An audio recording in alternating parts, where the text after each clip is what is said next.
तो आज इस वीडियो में हम बात करते हैं कंपनी के बिजनेस के बारे में, कंपनी के कोर स्ट्रेंथ एंड वीकनेस के बारे में, कंपनी के फाइनेंशियल्स के बारे में।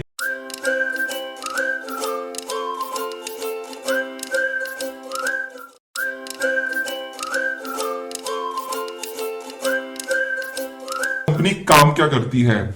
जैसे कि नाम के अंदर वेस्ट आता है, तो यहां से आप समझ गए होंगे कि कंपनी वेस्ट मैनेजमेंट के अंदर अपना बिजनेस रन करती है।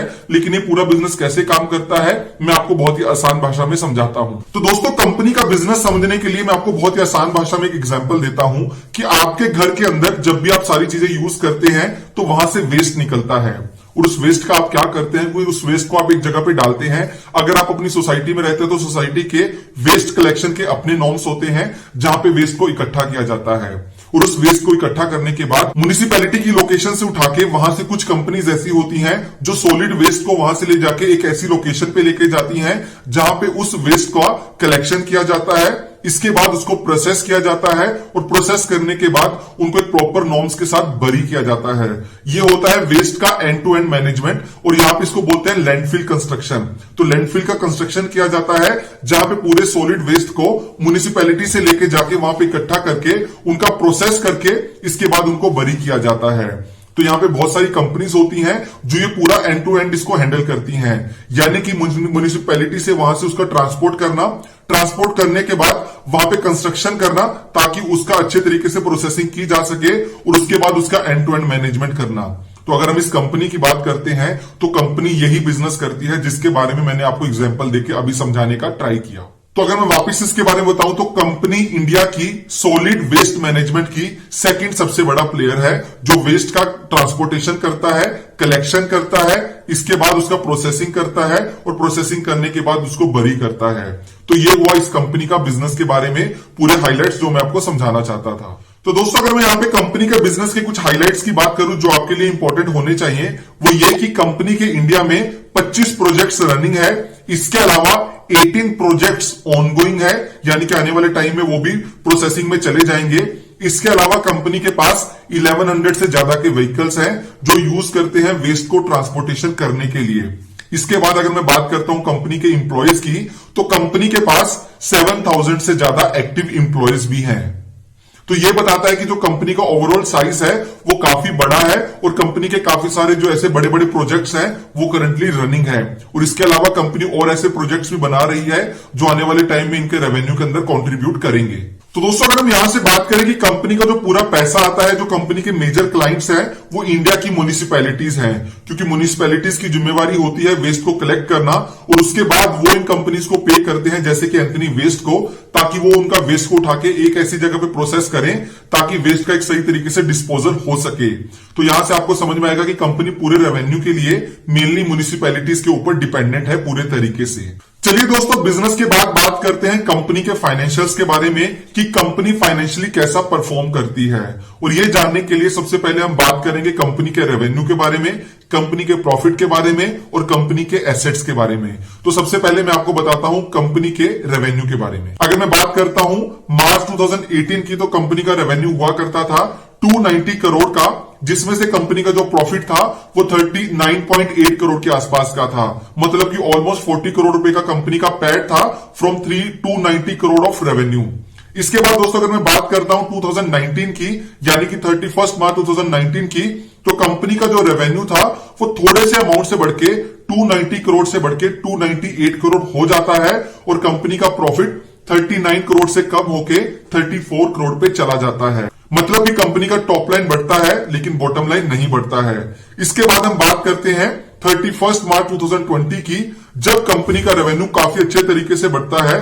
298 करोड़ से बढ़ के कंपनी का रेवेन्यू 464 करोड़ पे जा पहुंचता है। और इसके बाद अगर मैं प्रॉफिट की बात करता हूं तो कंपनी का प्रॉफिट 34 करोड़ से बढ़ के 62 करोड़ पे चला जाता है, जिससे आपको समझ में आएगा कि 90 और 20 के कंपैरिजन में कंपनी ने 20 के अंदर काफी अच्छा परफॉर्मेंस दिया अपने इन्वेस्टर्स को अपने बिजनेस के अंदर।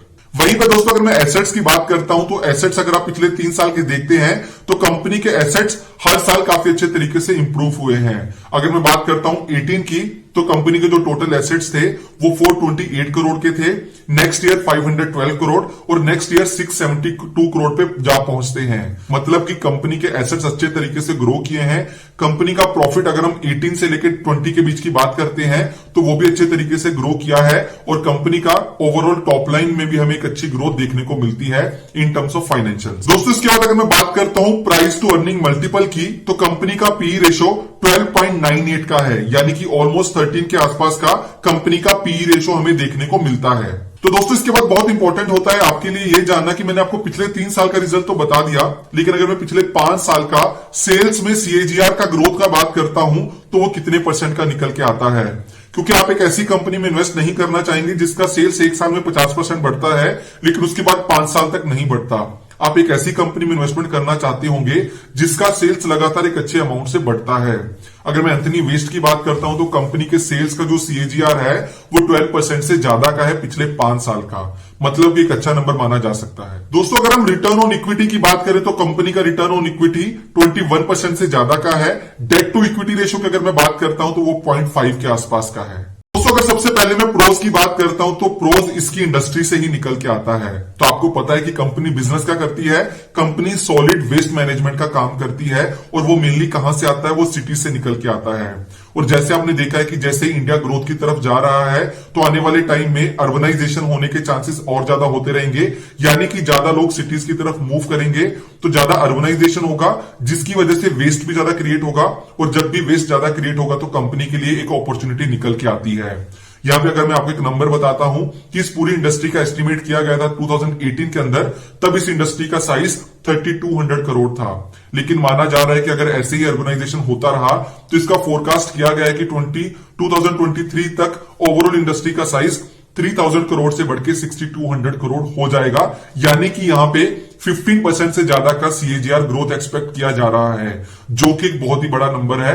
अगर इस पेस से ग्रोथ होता है तो ये इंडस्ट्री आने वाले टाइम में काफी बड़ी इंडस्ट्री हो सकती है। दोस्तों सेकंड जो कंपनीज के बारे में एक प्रो बोला जाता है वो ये है कि कंपनी का पूरा एंड टू एंड सोल्यूशन अपना है। यानी कि मान लो कि एक कंपनी सॉलिड वेस्ट के अंदर काम करती है और सिर्फ वो डिस्पोजल या उनका एग्जीक्यूशन का काम होता है, ट्रांसपोर्टेशन वो आउटसोर्स करती है, तो वहां पे आउटसोर्सिंग की जो कॉस्ट होती है वो उनके कंट्रोल में नहीं रहती। लेकिन अगर हम इस कंपनी की बात करते हैं एंथनी वेस्ट की, तो यहां पे company end to end solution provide करती है, यानी कि ट्रांसपोर्टेशन से लेके लैंडफिल कंस्ट्रक्शन तक तो पूरा काम कंपनी के अंडर कंट्रोल में आता है। तो कंपनी अपनी कॉस्ट को एक अच्छे तरीके से कंट्रोल कर सकती है और कंपनी का अपनी प्रोसेसेस के ऊपर काफी ज्यादा स्ट्रॉन्ग कंट्रोल भी देखने को मिलता है। थर्ड दोस्तों कंपनी के फाइनेंशियल नंबर्स काफी अच्छे देखने को मिलते हैं। कंपनी का रिटर्न ऑन इक्विटी काफी अच्छा है, कंपनी का पी रेशो काफी कम है जो नॉर्मली इन्वेस्टर्स के लिए अच्छा माना जाता है। और इसके अलावा अगर मैं बात करता हूं ऑपरेटिंग प्रॉफिट मार्जिन की, तो कंपनी ने पिछले 5 साल के अंदर अपने ऑपरेटिंग प्रॉफिट मार्जिन को काफी अच्छे तरीके से स्टेबल बना के रखा है 30% के आसपास का। तो दोस्तों ये तो बात हुई स्ट्रेंथ की, लेकिन जब भी आप किसी कंपनी के अंदर इन्वेस्ट करते हैं तो स्ट्रेंथ के साथ साथ प्रोस के साथ साथ आपको कॉन्स के बारे में भी पता होना चाहिए ताकि आप एक अच्छा इन्फॉर्म डिसीजन ले सकें। चलिए मैं जल्दी से बात करता हूं कॉन्स की। तो दोस्तों सबसे पहले अगर मैं कॉन की बात करता हूं, जैसे कि मैंने आपको बिजनेस मॉडल के अंदर ही समझाया था कि कंपनी का जो पूरे बिजनेस का डिपेंडेंसी है वो म्युनिसिपैलिटीज के ऊपर है, क्योंकि म्युनिसिपैलिटीज इनको बिजनेस देती हैं और ये कंपनी वो बिजनेस का एग्जीक्यूट करती है, जिसके बाद पूरा पैसा कंपनी को म्युनिसिपैलिटी से लेना होता है। अगर हम काफी म्युनिसिपैलिटीज की बात करते हैं तो वहां पे फाइनेंशियल कंडीशंस काफी बार सही नहीं रहती, तो जिसके चलते पिछले कुछ टाइम के अंदर भी देखा गया है कि कंपनी का जो बकाया होता है जो इनको लेना है म्युनिसिपैलिटी से, जिसको रिसीवेबल्स भी बोलते हैं, वो काफी अमाउंट में बढ़ जाता है।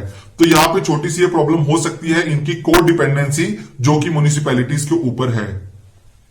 तो दोस्तों दूसरी जो बात की जाती है कि इस पूरे सेक्टर के अंदर गार्बेज माफियाज की बात भी की जाती है, जिसके बारे में आपको डिटेल में नहीं बता पाऊंगा। मैं आपको यही बोलना चाहूंगा कि आप इसके ऊपर जाके रिसर्च करें कि और क्या क्या प्रॉब्लम हो सकती हैं जो कंपनीज यहां पे फेस कर सकती हैं।